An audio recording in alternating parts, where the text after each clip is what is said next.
Welcome to TJ24 TV. నేను సుమలత. డోర్నకల్ నియోజకవర్గంలోని నరసింహులపేట, చిన్నగూడూరు మండలంలోని కౌసల్యాదేవిపల్లి, పకీర తండా, చిన్నగూడూరు శివారు ఆకిరు వాగు నుండి అక్రమ ఇసుక రవాణా పర్మిషన్ ఇచ్చింది ఒక కాడ, ఇసుక తోడేది ఇంకో కాడ.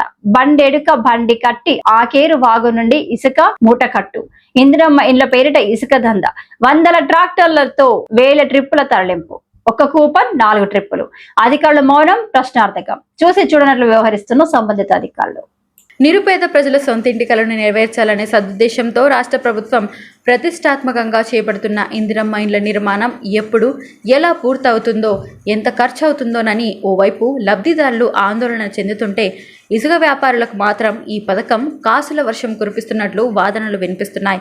ప్రభుత్వం ఇందిరమ్మ ఇండ్ల నిర్మాణానికి ఉచితంగా ఇసుకను పంపిణీ చేయాలని సూచిస్తూ తరలింపునకు అనుమతులు ఇస్తుంటే, ఇక ఇదే అదునుగా భావిస్తున్న ఇసుక వ్యాపారులు అక్రమ దందాకు తెరలేపి జేబులు నింపుకునే పనిలో నిమగ్నమైనట్లు తెలుస్తోంది.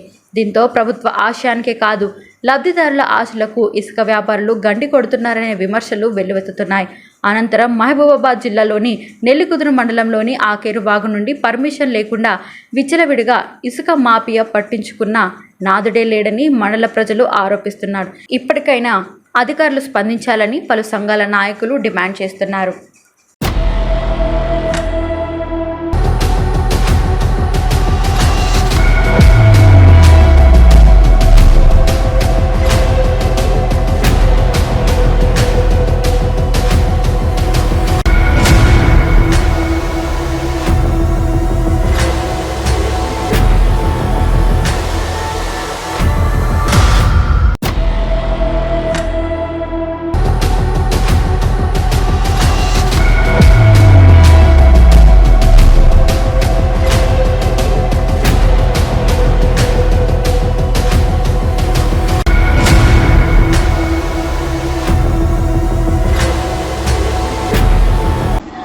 నేను మీ Satyasri. Please do subscribe TJ24 TV.